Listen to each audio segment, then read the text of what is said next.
Colgate Dental Cream to clean your breath while you clean your teeth and help stop tooth decay. And Luster Cream Shampoo for soft, glamorous, caressable hair bring you Our Miss Brooks, starring Eve Arden.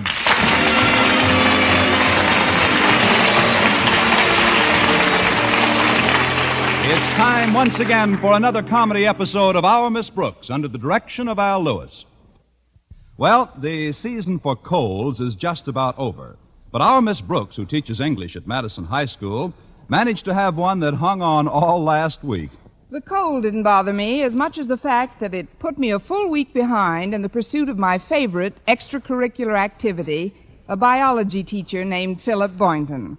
For while I was steaming myself with an inhalator, Mr. Boynton was being steamed by another female English teacher, one Daisy Enright. And as far as I'm concerned, one Daisy Enright is one too many. But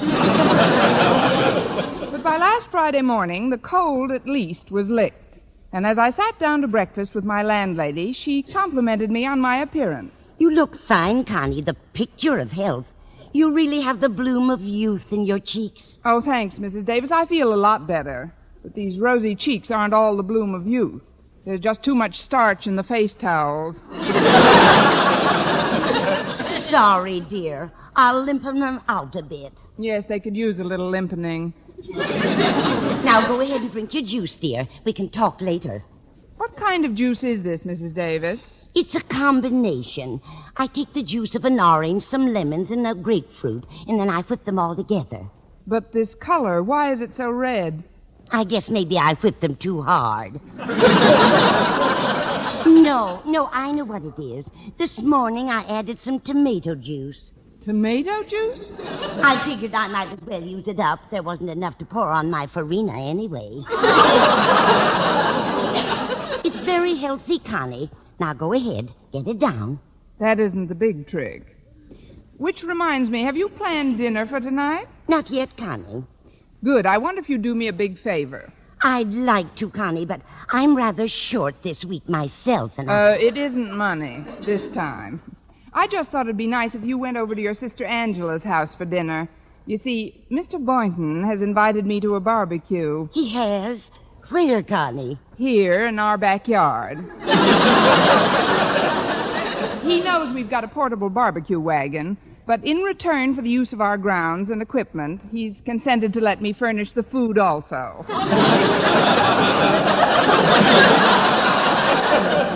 How very generous of him. But I suppose you want me to visit my sister so that you can be alone with Mr. Boynton. You guessed my secret, Mrs. Davis. I haven't had one date with him all week long. And he's seen Miss Enright 3 times. Well, she's nothing to worry about, Connie. My goodness, no normal man would look at her cross-eyed. And believe me, that's the best way to look at her. But you know, Mrs. Davis, she's insidious. She has a way of clinging to a man like a piece of lint. Well, I'm sure Mr. Boynton will brush her off when he's spent the evening alone with you, Connie. I'll call Angela on the phone and tell her I'm coming over tonight. Oh, thanks, Mrs. Davis. I knew you'd come through for me. By the way, how did you make this date with Mr. Boynton? Last night. He called just after midnight. Oh, isn't that rather late for him? Oh, he apologized for calling at such an hour, but he had taken Miss Enright to a movie, and after he took her home, he felt awfully restless. Just couldn't sleep, he said. What movie did they see? Vaughn Monroe in Singing Guns. Mr. Boynton said the picture was fine, but every time he dozed off, the guns stopped singing and Vaughn Monroe started. Well, let's hope tonight is the start of a new Mr. Boynton. Romantically speaking, that is. Mm-hmm. With the two of you alone in the backyard, sitting under the moon. Who knows what primitive instincts may stir in him? Perhaps you're right. I remember last year about this time we were sitting in the yard and the moon was very full. Yes, Connie. The stars were out, too, millions of them. And as a soft breeze rippled through my hair, Mr. Boynton turned and looked right into my face. And what did he say, Connie? He said, "Isn't this a keen night for trapping gophers?"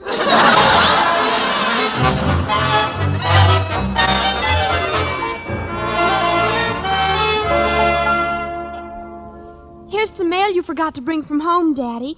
I thought you might want to read it before school starts. Thank you, Harriet. Just put it on my desk, right behind the little neon sign that says Osgood Conklin, Principal. Okay.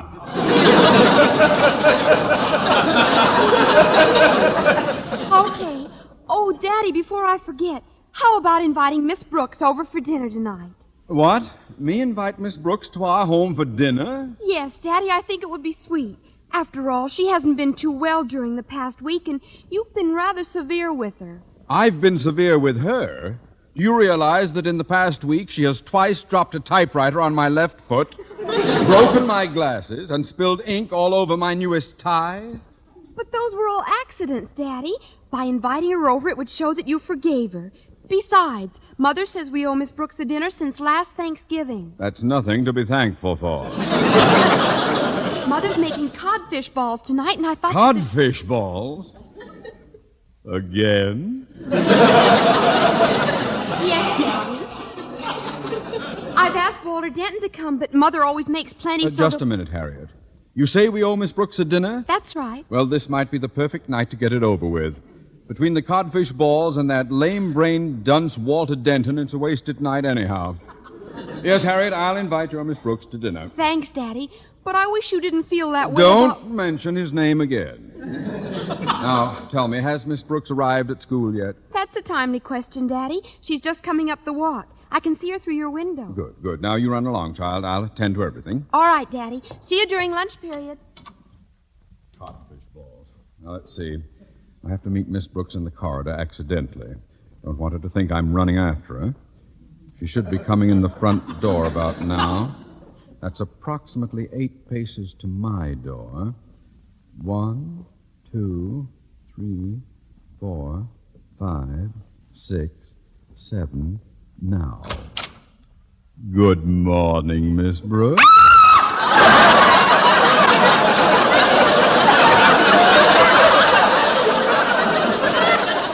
Oh, Mr. Conklin, forgive me for screaming. I thought you were leaping at my throat.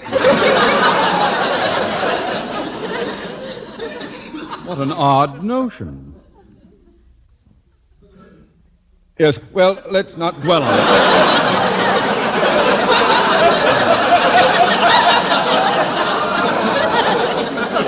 Will you step into my office for a moment, please? Yes, sir.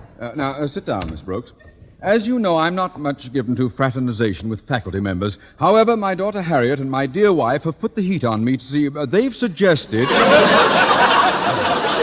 that I invite you over for dinner tonight. Oh, how charming. But I'm afraid I couldn't make it tonight, Mr. Conklin. We're having codfish balls. That isn't my reason for refusing. But I've planned a barbecue for tonight. This May weather is so lovely. A barbecue. What are you going to barbecue? Miss Enright. Spare ribs, probably. Barbecued spare ribs. With plenty of savory hot sauce. And potato salad. And those wonderful juicy frankfurters. Smeared with mustard. And sweet corn. Dripping with butter and salt. And homemade biscuits. Loaded with honey. And a tossed green salad. Yes, sir. Now, if you'll excuse me, Mr. Conklin. Where are you going? To the infirmary. I've made a pig of myself. It was very nice of you to ask me over, Mr. Conklin, but if it's all the same to you, may I have a rain check? Indeed you may, Miss Brooks. I shall invite you to my outdoor barbecue the very next time it rains.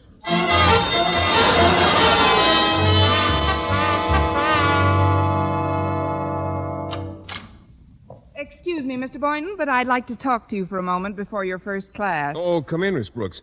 I was just grooming one of my guinea pigs. Had to cut his nails and comb his hair. Why don't you just let his nails grow? Then he could comb his own hair. I just stopped in to confirm our date for tonight. The backyard is all ours. Tonight? Don't you mean tomorrow night, Miss Brooks? Well, no. When you spoke to me on the phone last night, you said tomorrow night, which means tonight. Oh, but I've got a tentative appointment with Miss Enright for tonight. You see, it was after midnight when I called you last night, and I was thinking of it as being today. So when I said tomorrow night, I meant tomorrow night from today, not tonight. Put a zither behind that, and you could open at Grauman's Chinese. Look, Mr. Boynton, Just between you and me and Miss Enright, don't you think you've been seeing enough of the lamppost lately? I mean, well, you know what I mean. Well, if you mean I've been seeing Miss Enright too much, it hasn't been my idea at all. It started when you and I had a date last Tuesday night. Miss Enright came to me Monday and told me I might as well forget about it. She said she had an idea you were going to catch a cold. She had an idea I was going to catch a cold? Well, she mentioned something about transferring a student to your class who had a very bad cold. How do you like that germ warfare? Well, you'll just have to postpone, Miss Enright, I'm afraid. I've made all arrangements to hold our barbecue tonight. Well, it isn't the gentlemanly thing to do, but if you insist, I'll put her off. I insist. Shove her off. What time can I expect you, Mr. Boynton? Well, it doesn't do to start too early. That is to say, it's more fun when it's dark out. Now you're talking. The fire looks so much prettier at night. I love cooking out of doors. I used to be a Boy Scout, you know. What do you mean, used to be?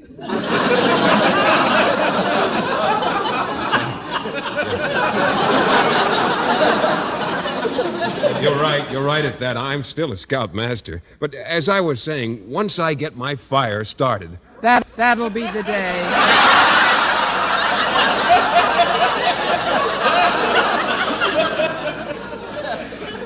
I'm sorry, Mr. Boynton. Please continue. Well, I cook my ribs first, then I cook my frankfurters, and after eating, I just like to sit around in the moonlight with something in my arms I really care for. Oh, you're cooking with more than charcoal. But what, may I ask, is the something in your arms that you really care for? By my ukulele, of course. Of course. The better to slug the gophers with, my dear.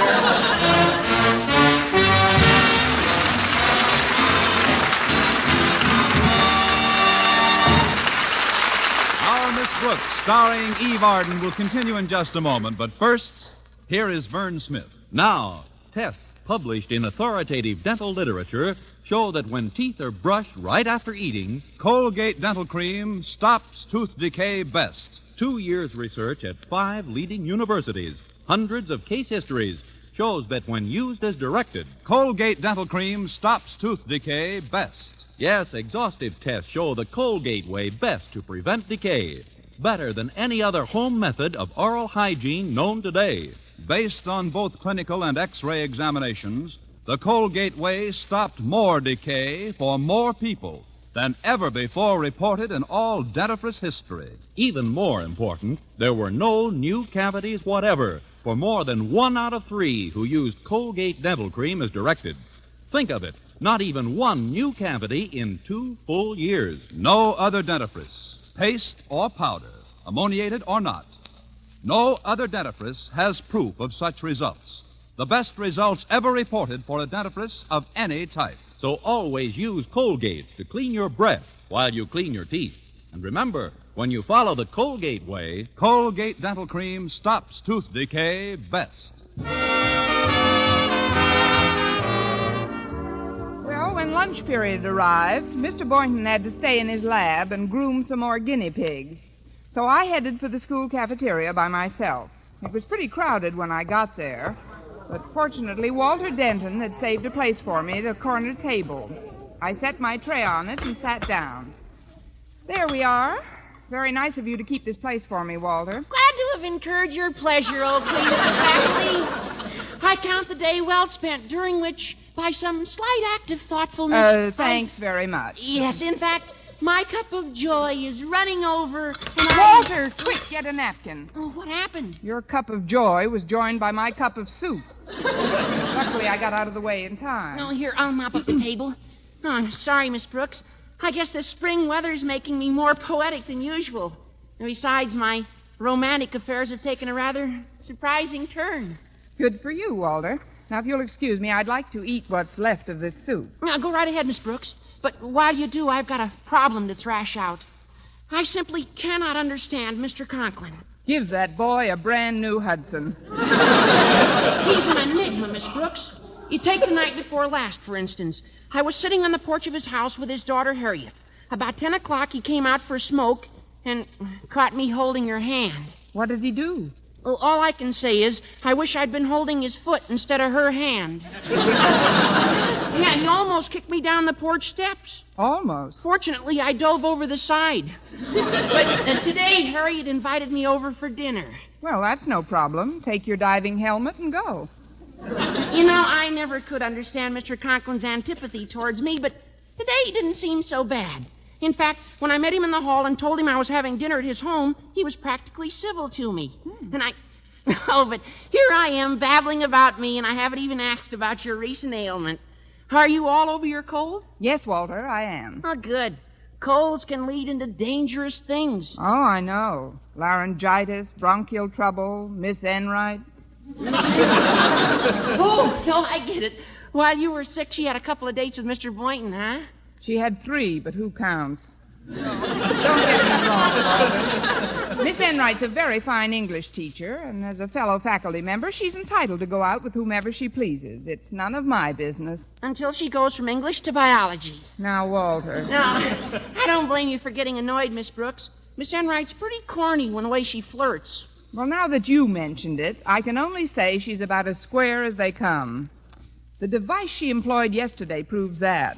What device? When she saw Mr. Boynton leaving school, she dropped her handkerchief. No kidding. But why should that get you so sore, Miss Brooks? It landed right on top of mine. What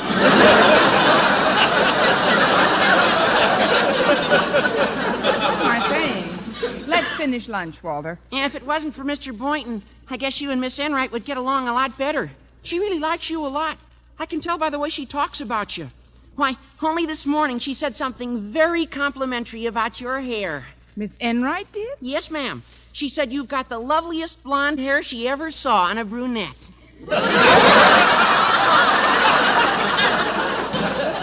Oh, she did? Yeah. And then she said her hair was absolutely natural. That's very true, Walter. It's one of the most natural wigs I've ever seen. Oh, I'm sorry if I sound bitter, but I guess I'll snap out of it after tonight. Oh, you got a date with Mr. Boynton? Yes, Walter. We're having a barbecue in my backyard. You know, spare ribs and romance, moonlight and mustard. Oh, it sounds dynamic. Uh-oh. Look who's headed this way. Oh, the cafeteria certainly is packed today. Oh, hello, Walter. Hi, Miss Enright. Do you mind if I sit here with you and your mother? His mother? Oh, it's you, Miss Brooks. Forgive me for taking you for Walter's mother, darling. My eyes must be playing tricks on me. I guess it's still too light out for you. Pull up a sturdy chair and sit down, Miss Enright. Thanks. You're a dear. You're an antelope, but sit down anyway. Oh, dear, I forgot to bring my coffee along.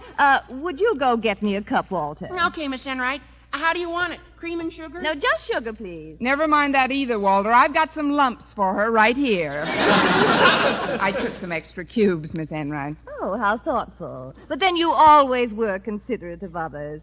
Take this past week, for example. You didn't interfere at all while Mr. Boynton was dating me. Nobody knows better than you do, Miss Enright, that I was home every night with a cold. Well, that shouldn't depress you, dear. At least it proves there's something you can catch. Of course, I felt a bit guilty about taking advantage of your indisposition, but after all, you were cooped up in that stuffy little room of yours, and Mr. Boynton does love the great outdoors, and I am the outdoor type. I'll say you are. Nobody ever invites you in. Look, Miss Enright, my cold is better now, and I think it only fair to warn you that Mr. Boynton and I are going to take up our relationship exactly where we left it.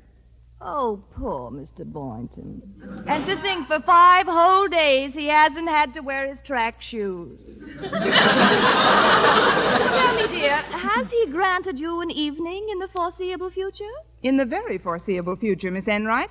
In fact, before I leave you to your black coffee and thoughts to match, there's something I think you should know.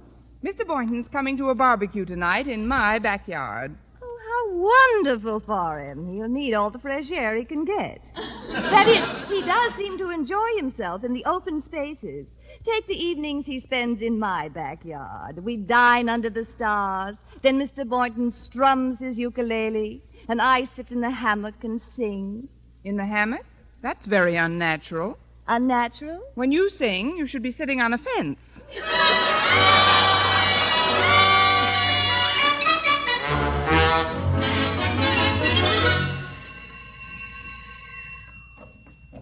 Walter? Oh, Walter Denton. Oh, hi, Harriet. Gosh, I thought school would never end today. You want me to take you home? We might as well spend the afternoon there if we're going to have dinner with your folks. I'm afraid that's all off, Walter. There isn't anything to eat at our house. What? It seems Daddy went home for lunch, and Mother asked him to fix the vacuum cleaner. Well, he fixed it all right, only he did it in the kitchen. I don't quite follow you, my sweet. Mother had everything for dinner laid out on top of the stove, and before Daddy knew it was fixed, the vacuum sucked up all the codfish balls. Are you sure that was an accident? Who can tell? Daddy never was very fond of codfish. But Mother was so upset she just picked up and went over to Grandmother's for the rest of the day. We're on our own as far as dinner's concerned. Gee, that's too bad, Harriet. Wait a minute. If I can't be your guest tonight, how would you like to be mine? Walter, that sounds just like a proposal. What does? Oh, how would you like to be mine? No, I meant, how would you like to be mine for dinner? Now, you understand, my guest for dinner, I meant. But, Walter, you can't afford to take me to a restaurant. Oh, you're very right, lovely one. But I won't have to take you to a restaurant. I'll take you to a dandy-free outdoor barbecue. Where? At Miss Brooks' place. She's having Mr. Boynton over for dinner. But won't they want to be alone? Well, she'll want to be alone, but you know how bashful he is. As soon as he's in the presence of a member of the opposite sex, he just dummies up. Now, we'll be doing Miss Brooks a favor to go. Oh, don't you see, Harriet? We'll save her hours of groundwork trying to warm him up. But we haven't been invited, Walter. What's that got to do with anything? Look, we'll only stay until we've got the ball rolling. We'll leave as soon as Mr. Boynton is nice and relaxed. And we're full of ribs and frankfurters.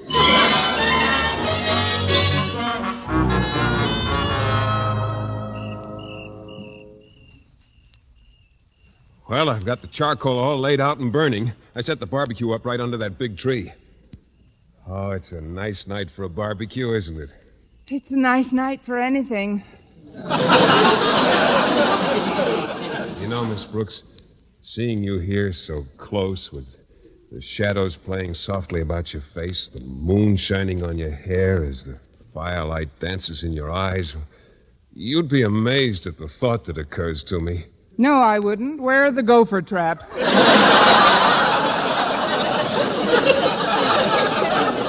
Now you're teasing me, Miss Brooks. I haven't seen you all week, and I want you to know that...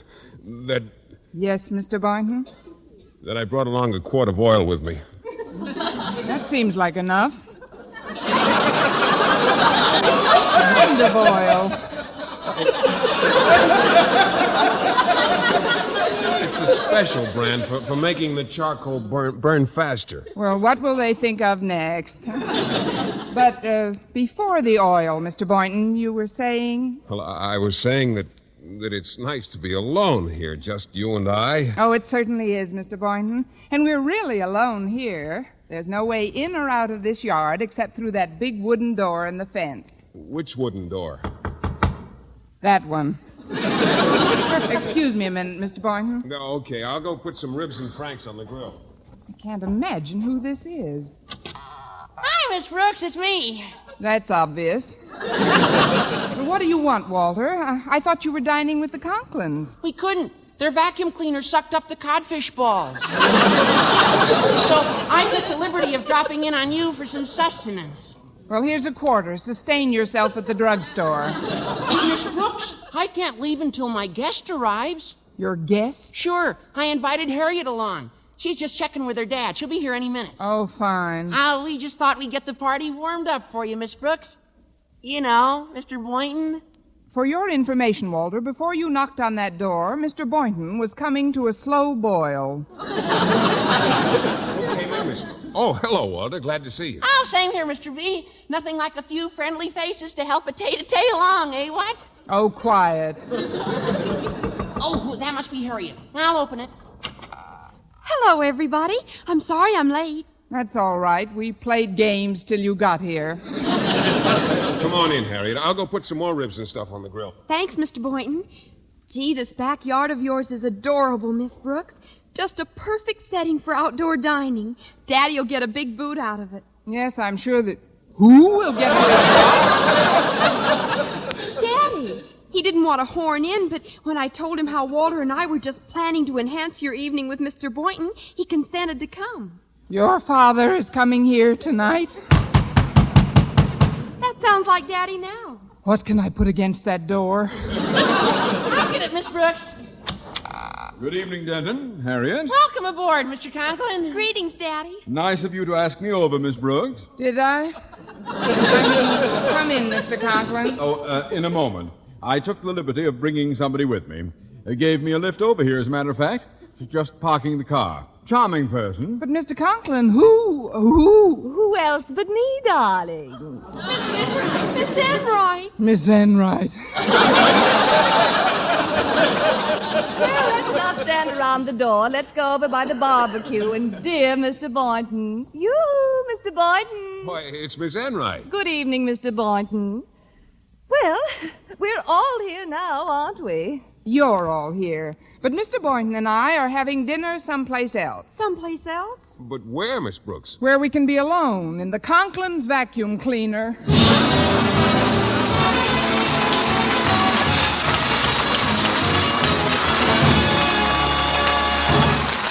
Eve Arden returns in just a moment, but first... Dream girl, beautiful luster cream girl. Tonight? Yes, tonight, show him how much lovelier your hair can look after a Luster Cream shampoo. Luster Cream, world's finest shampoo.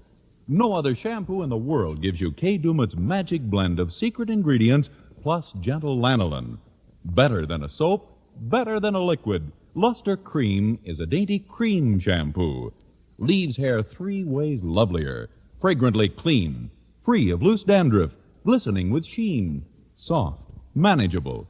Even in hardest water, Luster Cream lathers instantly. No special rinse needed after a Luster Cream shampoo. So gentle, Luster Cream is wonderful even for children's hair. Tonight, yes, tonight, try Luster Cream shampoo.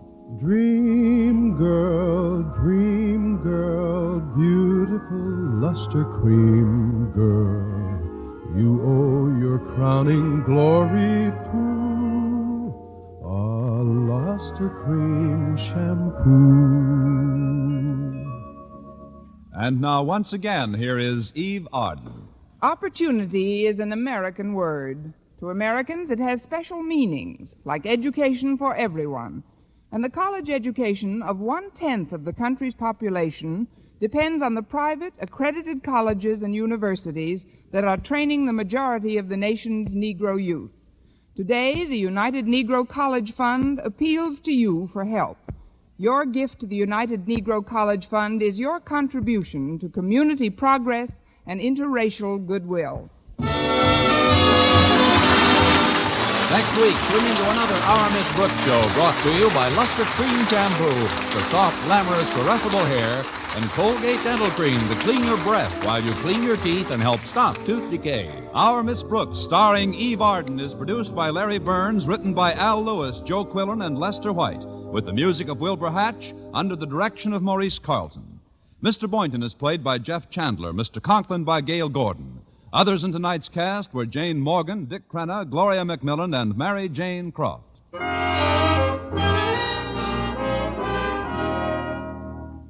Doctors prove Palmolive soap can bring you a lovelier complexion in 14 days. Yes, 36 leading skin specialists proved in tests on 1,285 different women that Palmolive soap facials using nothing but Palmolive brought new complexion beauty to 2 women out of 3. Just wash your face 3 times daily with Palmolive soap, each time for 60 seconds, massaging Palmolive's beauty lather onto your skin. Then rinse. So start your Palmolive facials today. Remember, doctors prove Palmolive soap can bring you a lovelier complexion in 14 days. For mystery liberally sprinkled with laughs, listen to Mr. and Mrs. North, the exciting, fun-packed adventures of an amateur detective and his beautiful wife. Tune in Tuesday evening over most of these same stations. And be with us again next week at this same time for another comedy episode of Our Miss Brooks. Bob Lamont speaking. This is CBS, the Columbia Broadcasting System.